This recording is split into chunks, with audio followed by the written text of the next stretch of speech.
चाहे लोग कितने ही आरोप लगाएं, कितने ही भारत की निंदा करें, कोई नहीं है दुनिया में जो कह सकता है कि आज भारत जितना मजबूत है हर प्रकार से, वैसे कभी भी वो नहीं रहा है। सहारा इंडिया के न्यूज़ चैनल में, सहारा इंडिया के अपडेट चैनल में मैं आपको इंदिरा गांधी जी का भाषण सुनाया। क्यों सुनाया, आप लोग का सवाल होगा, मन में एक दिमाग में होगा कि इंदिरा गांधी जी का इसमें आप स्पीच क्यों सुनाया। मैं इंदिरा गांधी जी का स्पीच इसलिए सुनाया कि आप लोग सब अभी फ़िलहाल जो नेता हम लोग का सबसे बड़ा नेता माने जाने वाले हैं नरेंद्र मोदी जी, सब उनको मानते हैं कि ये बहुत बड़े नेता हैं, लेकिन हम सबको ये भी पता होना चाहिए कि इनसे भी बड़ा नेता जो थी वो थी इंदिरा गांधी जी, मोदी जी से भी बड़ा।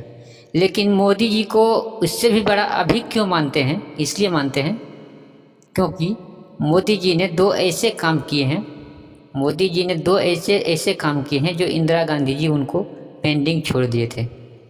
तो सहारा इंडिया के रिलेटेड ही इसमें बात होगा, आप टेंशन मत लीजिए, सहारा इंडिया के रिलेटेड ही बात होगा। सहारा इंडिया के रिलेटेड बात में जो पहला मुद्दा है जो मैं इसमें बात करूंगा, चर्चा करूंगा, पहला जो मुद्दा है कि जो निवेशक हम लोग हैं, हम लोग जो 43 करोड़ निवेशक हैं सभी चिट फंड कंपनी को मिलाकर, और सिर्फ सहारा का 14 करोड़ निवेशक हम लोग हैं।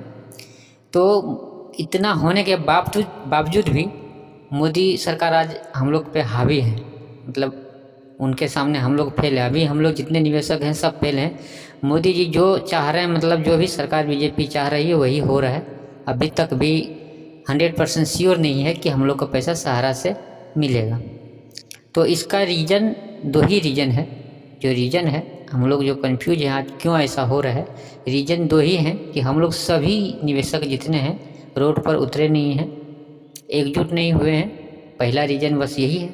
और दूसरा रीज़न यही है कि मोदी जी ने पिछले 10 साल में दो ऐसे ऐतिहासिक काम किए हैं, दो ऐसे ऐतिहासिक काम किए हैं जो कांग्रेस के सरकार ने पिछले 70 साल में नहीं किए थे, जो उनको पेंडिंग छोड़ दिए थे, उनकी बस की बात नहीं थी कांग्रेस की सरकार की। वो दो ऐतिहासिक काम मोदी जी ने किया है, इसलिए भारत के 90% जो आबादी है, 90% जो लोग हैं, मोदी जी को इसलिए अभी सबसे बड़े लीडर मानते हैं, क्योंकि उन्होंने बड़ी ही सहानुभूति से, दिमाग से ये काम किया है, बिना कुछ गड़बड़ देश में हल्ला गुल्ला हुए। तो इसलिए आज लोग निवेशक जो 90% निवेशक हम लोग हैं वो आज चुप बैठे हुए हैं। भरोसा है नरेंद्र मोदी पे, भरोसा है अमित शाह जी पे, भरोसा है कि बस पैसा हम लोग को मिलेगा, एक ना एक दिन मिलेगा। लेकिन बस जो इंतज़ार का समय है वो बस कुछ ही दिन बचे हैं, महीना 2 महीना बचे हैं इंतज़ार का समय।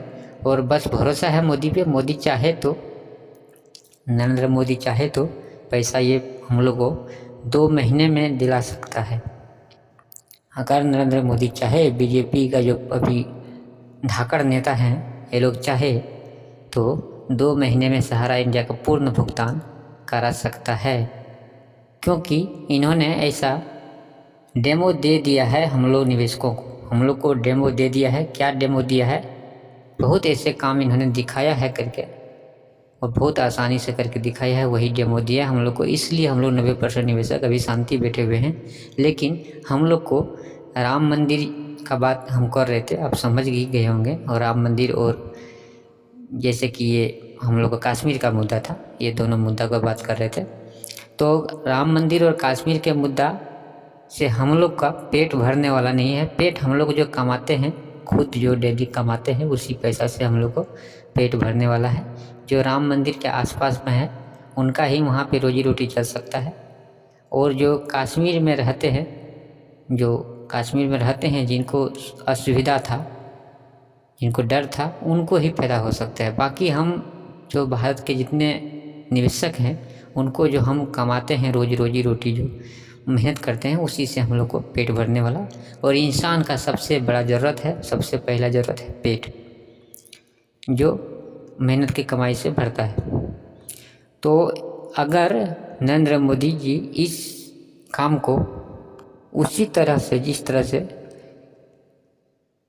राम मंदिर का मुद्दा और कश्मीर का मुद्दा को सुलझाया है, उसी तरह का सहारा का मुद्दा सुलझा देता है, 2 महीने के अंदर या 4 महीने के अंदर अगर सुझाव देता है तो ही भारत के जितने भी आबादी हैं उन पे 99% लोग उनको एक तरह से सोचा जाए तो महात्मा गांधी का दर्जा भी दे सकता है।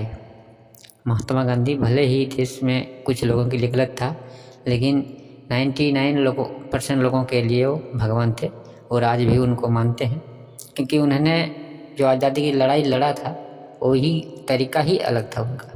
उनका लड़ने का तरीका ही अलग था अंग्रेज़ों से। तो उसी तरह से मोदी का जो काम करने तरीका है वो बिल्कुल अलग है बाकी नेताओं से, बाकी पार्टियों से। तो जो भी इस वीडियो को देख रहे हैं मैं उनसे रिक्वेस्ट करूंगा कि वीडियो को शेयर करेंगे। हम लोग का बात जो हम बोलते हैं या आप भी जो मन में है आपका भी वो चीज़ सबके पास पहुँचे और मोदी जी को रिक्वेस्ट भेजे। और अगर कहावत में कहता है हम लोग को भारत में जो भी हम लोग आदमी रहते हैं उन एक ही सिद्धांत है हम लोग का, पहले बात से मानते हैं, बात से नहीं तो लास्ट में लात से। तो हम लोग जितने भी निवेशक हैं किसी से पहले हाथ जोड़कर विनम्र से मांगते हैं कि भैया हमारा दे दो। तो नहीं देता है तो बहुत सारे हम लोग का पास ऑप्शन भी होता है। कहावत में भी कहा जाता है, सुने भी होंगे कि लातों के भूत बातों से न माने। अगर कोई बात से नहीं मान रहा है, नहीं मानता है, तो उनको लास्ट में तो लातों से मनाना ही पड़ता है।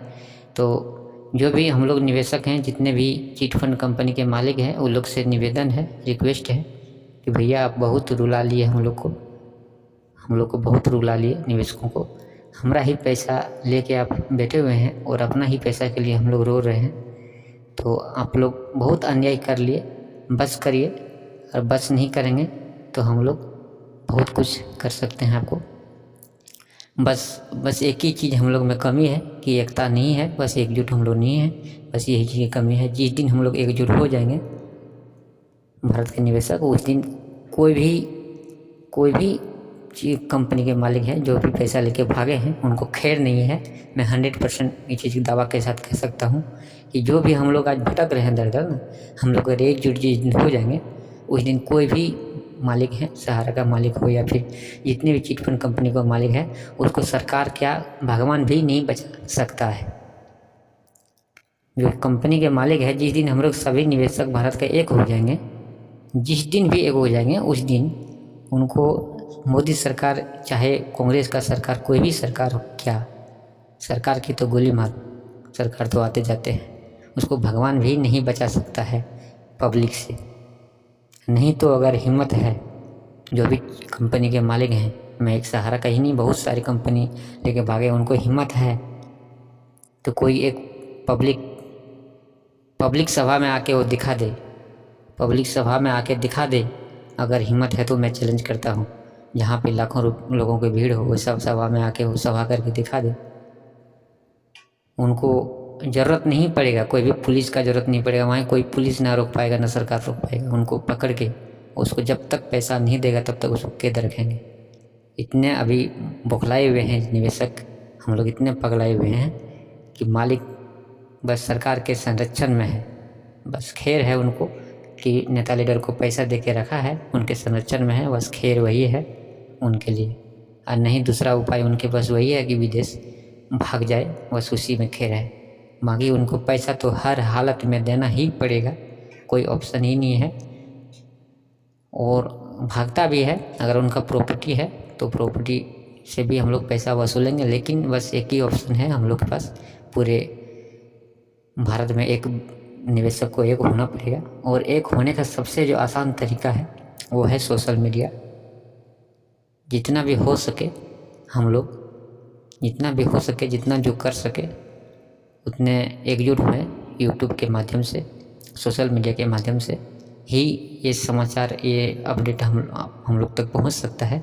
मैं धन्यवाद देना चाहता हूं सोशल मीडिया को कि हम आपसे और आप हमसे जुड़ पाते हैं, मेरा बात को आप सुन पाते हैं, आपका बात को हम सुन पाते हैं। और यही एक जरिया है एकजुट होने का। और इसी के जरिए के द्वारा ही हम लोग आज लाखों लोग एकत्र हो चुके हैं, हो रहे हैं। और सोशल मीडिया के माध्यम से ही जो भी छोटे यूट्यूबर को गाली देते हैं, मैं उनके ऊपर भी वीडियो दे चुका हूँ। मैं उनको बताना चाहता हूँ कि जो बड़े न्यूज़ चैनल वाला है उसको हिम्मत है, औकात है तो सुब्रत रॉय के खिलाफ सुब्रतों के खिलाफ आंदोलनकारियों के साथ देके न्यूज़ बना के दिखा दे, उनको हिम्मत है तो। मैं बड़े यूट्यूब चैनल वालों को या बड़े न्यूज़ चैनल वालों को मैं बताना चाहता हूँ, जो बड़े बड़े लोग बैठा लेते हैं, बड़े बड़े लोगों को बैठा लेते हैं अपने चैनल पे, और हिंदू मुस्लिम जो करते रहता है, फालतू का बातें जो करते रहता है, वो लोग को हिम्मत है तो आम गरीबों को, गाँवों से गरीबों को जो प्रॉब्लम है उसको खोज के और सरकार तक पहुँचाए। अगर उसमें पावर है, चैलेंज करता हूँ मैं, उसमें पावर नहीं है, बस वो हिंदू मुस्लिम करके ही अपना रोजी रोटी चला सकता है, गरीबों को हेल्प करके अपना रोजी रोटी नहीं चला सकता है। तो इस वीडियो में इतना ही। थैंक यू, धन्यवाद।